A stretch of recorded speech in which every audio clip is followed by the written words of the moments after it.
News first channel ಹಾಗೂ ಡಿಜಿಟಲ್ನಲ್ಲಿ ಜಾಹೀರಾತು ನೀಡಲು ಈ ನಂಬರ್ಗೆ ಸಂಪರ್ಕಿಸಿ. ಬಿಜೆಪಿ ಎಲ್ಲ ನಾಯಕರು ದೆಹಲಿಗೆ ಹೋಗಿ ರಾಜ್ಯದಲ್ಲಿ ಕಾನೂನು ಸುವ್ಯವಸ್ಥೆ ಹಾಳಾಗಿದೆ ಅಂತ ದೂರು ಕೊಟ್ಟಿದ್ದಾರೆ ಸರ್. ಭಾರತೀಯ ಜನತಾ ಪಾರ್ಟಿಯವರು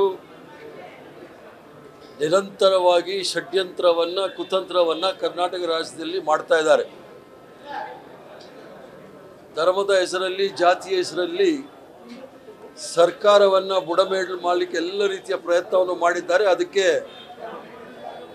ಸರ್ಕಾರವನ್ನು ಬುಡಮೇಲು ಮಾಡಲಿಕ್ಕೆ ಡಾಕ್ಟರೇಟ್ ತಗೊಂಡಿರ್ತಕ್ಕಂಥ ತಡಿಪಾರ್ ಅಮಿತ್ ಶಾ ಸರ್ಕಾರದಲ್ಲಿ ಲಾ ಆ್ಯಂಡ್ ಆರ್ಡರ್, ಕಾನೂನು ಮತ್ತು ಸುವ್ಯವಸ್ಥೆ ಸರಿ ಇಲ್ಲ ಅಂತೇಳಿ ಏನಾದರೂ ಮಾಡಲಿಕ್ಕೆ ಚರಂಡಿಯಲ್ಲಿ ಮೀನು ಹಿಡಿಯೋ ಪ್ರಯತ್ನ ಭಾರತೀಯ ಜನತಾ ಪಾರ್ಟಿಯವರು ಮಾಡ್ತಾ ಇದ್ದಾರೆ. ಭಾರತೀಯ ಜನತಾ ಪಾರ್ಟಿಯವರು ಇತ್ತೀಚೆಗೆ ದಕ್ಷಿಣ ಕನ್ನಡದಲ್ಲಿ ಹಿಂದುತ್ವ ಲ್ಯಾಬೊರೇಟರಿ ಆಗಿದ್ದಂಥ ದಕ್ಷಿಣ ಕನ್ನಡವನ್ನು ಸಿದ್ದರಾಮಯ್ಯನವರ ಒಂದು ದಿಟ್ಟ ನಿರ್ಧಾರದ ಮೇಲೆ ಅಲ್ಲಿ ಶಾಂತಿ ನೆಲೆಸಿರತಕ್ಕಂಥದ್ದು, ಅವರಿಗೆ ರೋಟಿ ಕಪಡ ಮಕಾನ್ ಏನಿದೆ ಅದು ಬಂದಾಗಿದೆ.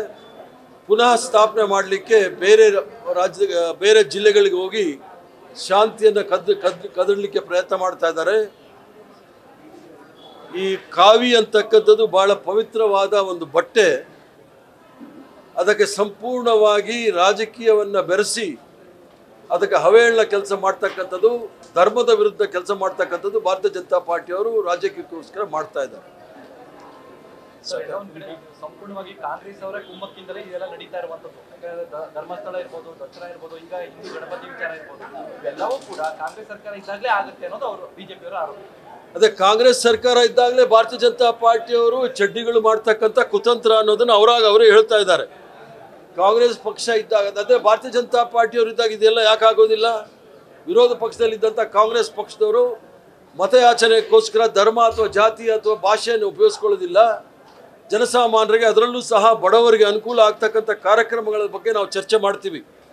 2 ವರ್ಷ ಆಗಲೇ 6 ತಿಂಗಳು ಆಗ್ತಾ ಇದೆ. ಭಾರತೀಯ ಜನತಾ ಪಾರ್ಟಿಯವರು ಯಾವತ್ತಾದರೂ ರೈತರ ಬಗ್ಗೆ ಆಗಲಿ, ಬಡವರ ಬಗ್ಗೆ ಆಗಲಿ, ಕಾರ್ಮಿಕರ ಬಗ್ಗೆ ಆಗಲಿ ಮತ್ತು ಮಹಿಳೆಯರ ಸುರಕ್ಷತೆಯ ಬಗ್ಗೆ ಏನಾದರೂ ಚರ್ಚೆ ಮಾಡಿದ್ದಾರೆ ಅಂತ ಕೇಳಿ. ಯಾವಾಗಲೂ ಸಹ ಪಾಳುಬಿದ್ದ ಸ್ಮಶಾನ, ಪಾಳುಬಿದ್ದ ದೇವಸ್ಥಾನ ಇವನ್ನೇ ಹುಡುಕಿ ರಾಜಕೀಯ ಮಾಡ್ತಕ್ಕಂಥದ್ದು ಭಾರತೀಯ ಜನತಾ ಪಾರ್ಟಿಯವರು.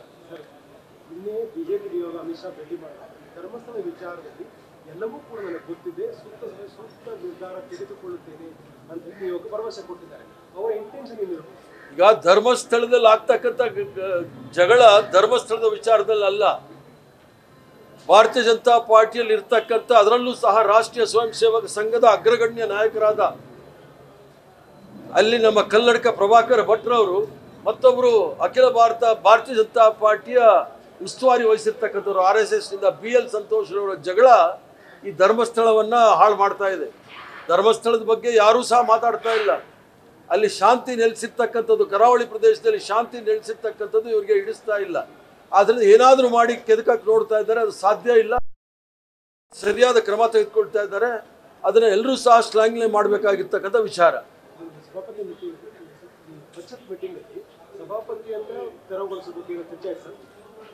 ಬೇರೆ ಏನಾದರೂ ಸರ್, ಈಗ ಇದರಲ್ಲಿ ಅದು ಮೊನ್ನೆ ಏನು ಈದ್ ಮಿಲಾದ್ ಕಾರ್ಯಕ್ರಮ ಶಿವಮೊಗ್ಗದಲ್ಲಿ ಅಲ್ಲೂ ಸಹ ಪಾಕಿಸ್ತಾನ ಜಿಂದಾಬಾದ್ ಕೂಗಲಾಗಿದೆ. ಹಿಂದೆ ವಿಧಾನಸೌಧದಲ್ಲಿ ಆ ಪ್ರಕರಣ ನಡೆದಿತ್ತು. ಅದಾದ್ಮೇಲೆ ಸರ್ಕಾರ ಸರಿಯಾದ ಕ್ರಮ ಕೈಗೊಂಡಿಲ್ಲ. ಆ ಕಾರಣ ಸಹ ಮತ್ತೆ ಬೇರೆ ಕಡೆಗಳು ಸಹ ಅದು ಮರುಕಳಿಸಿದೆ ಅಂತ ಹೇಳ್ತೀವಿ. ಹಿಂಡಿನಲ್ಲಿ ಪಾಕಿಸ್ತಾನದ ಧ್ವಜ ಹಾರಿಸಿದ್ ಯಾರು ಅಂತ ಕೇಳಿ ಅವ್ರಿಗೆ. ಮತ್ತೆ ಕೆಲವು ಜಾಗದಲ್ಲಿ ದಾವಣಗೆರೆನಲ್ಲೂ ಸಹ ಕಲ್ಲು ತೂರಾಟ ಮಾಡಿದ್ದು ಯಾರು ಅಂತ ಕೇಳಿ. ಅದ್ರ ಬಗ್ಗೆ ಬಹಿರಂಗ ಆದರೆ ಗೊತ್ತಾಗುತ್ತೆ. ಎಲ್ಲ ಜಾಗದಲ್ಲೂ ಸಹ ಎಲ್ಲೂ ಗಲಭೆ ಆಗ್ತಾ ಇದೆ.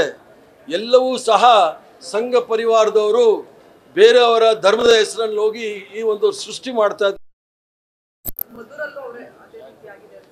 ಮದ್ದೂರಲ್ಲಿ ಪಾಪ ಅದ್ಯಾವುದೋ ಮದ್ದೂರಲ್ಲಿ ಹೋಗಿ ಕೇಳಿ, ಯಾವ್ಯಾವ ಭಾರತೀಯ ಜನತಾ ಪಾರ್ಟಿಯ ನಾಯಕರು, ಭಾರತೀಯ ಜನತಾ ಪಾರ್ಟಿಯ ಅಧ್ಯಕ್ಷರಿರ್ಬೋದು, ವಿರೋಧ ಪಕ್ಷದ ನಾಯಕರಿರ್ಬೋದು, ಕೇಂದ್ರ ಮಂತ್ರಿಗಳು, ಅವ್ರ ಮಕ್ಕಳು ಯಾರಾದರೂ ಒದೆ ತಿಂದಿದ್ದಾರೆ ಕೇಳಿ. ಅಮಾಯಕ ಹೆಣ್ಮಕ್ಳು, ಅಮಾಯಕ ದಲಿತರು, ಅಮಾಯಕ ಹಿಂದುಳಿದ ವರ್ಗದವ್ರನ್ನ ಮುಂದೆ ಬಿಟ್ಬಿಟ್ಟು ಅವರಿಗೆ ಪ್ರಚೋದನೆ ಮಾಡಿ ಅವರಿಗೆ ದುಡ್ಡು ಕೊಟ್ಟು ನೀವು ಮಾಡಿಸ್ತಾ ಇರ್ತಕ್ಕಂಥದ್ದು ಭಾರತೀಯ ಜನತಾ ಪಾರ್ಟಿ ಅಂತೇಳಿ ಆ ಹೆಣ್ಮಗಳ ಹೇಳಿಕೆಯಲ್ಲಿ ಭಾಳ ಸ್ಪಷ್ಟವಾಗ್ತಾ ಇದೆ. ಅದರಂತೆ ಈಗ ಏನು 142 ಜನನ್ನ ಪೊಲೀಸವರು ಅರೆಸ್ಟ್ ಮಾಡಿದ್ದಾರೆ. ಎಲ್ಲರೂ ಸಹ ಬೇರೆ ಜಿಲ್ಲೆಯಿಂದ ಹೋಗಿರ್ತಕ್ಕಂಥವ್ರು. ಬೇರೆ ಜಿಲ್ಲೆಯಿಂದ ಹೋಗಿ ಆ ದಕ್ಷಿಣ ಕನ್ನಡ ರೈತಾಪಿ ಜನಗಳಿರ್ತಕ್ಕಂಥ ಶಾಂತಿಗೆ ಮತ್ತು ಕಾಯಕಕ್ಕೆ ಹೆಸರುವಾಸಿಯಾಗಿರ್ತಕ್ಕಂಥ ಮಂಡ್ಯ ಜಿಲ್ಲೆಯಲ್ಲಿ ಶಾಂತಿಯನ್ನು ಕದಲು ಪ್ರಯತ್ನ ಮಾಡಿರ್ತಕ್ಕಂಥದ್ದು ನೇರವಾಗಿ RSS ಭಾರತೀಯ ಜನತಾ ಪಾರ್ಟಿ ಅಂತ ಹೇಳಲಿಕ್ಕೆ ಇಚ್ಛೆ ಬೀಳ್ತಾನೆ. ಸರ್, ಬಿಜೆಪಿ ನಿಯೋಗ ನಾಳೆ ಭೇಟಿ ನೀಡ್ತಿದೆ ಮದ್ದೂರಿಗೆ. ಭಾರತೀಯ ಜನತಾ ಪಾರ್ಟಿಯ ನಿಯೋಗ ಹೋಗೋದೇ ಅದಕ್ಕೆ, ಎಲ್ಲಿ ಶಾಂತಿ ಇದೆ ಅದನ್ನು ಶಾಂತಿ ಕದಡಲಿಕ್ಕೆ ಪ್ರಯತ್ನ ಮಾಡ್ತಾ ಇದ್ದಾರೆ. ಯಾಕಂದರೆ ನಮ್ಮ ಪ್ರಣಾಳಿಕೆಯ ಶೀರ್ಷಿಕೆ ಕರ್ನಾಟಕ ರಾಜ್ಯವನ್ನು ಸರ್ವ ಜನಾಂಗದ ಶಾಂತಿಯ ತೋಟವನ್ನು ಮಾಡ್ತೀವಿ ಅಂತೇಳಿ ಅದನ್ನು ಯಶಸ್ವಿ ಆಗಿದ್ದೀವಿ. ಎಲ್ಲೋ 10 ಕೇವಲ 10% ಮಾತ್ರ ಅಲ್ಲಿ ಇಲ್ಲಿ ಗಲಭೆ ಆಗ್ತಾ ಇರ್ಬೋದು. ಅದನ್ನು ಸಹ ನಿಯಂತ್ರಣ ಮಾಡಲಿಕ್ಕೆ ನಮ್ಮ ಕರ್ನಾಟಕ ರಾಜ್ಯದ ಪೊಲೀಸರು ಸಕ್ಷಮರಿದ್ದಾರೆ, ಅವರು ಮಾಡ್ತಾರೆ. ಥ್ಯಾಂಕ್ ಯು, ನಮಸ್ಕಾರ. ನ್ಯೂಸ್ ಫಸ್ಟ್ ನಿರ್ಭೀತಿಯಿಂದ ನಿಮ್ಮ ಪರವಾಗಿ.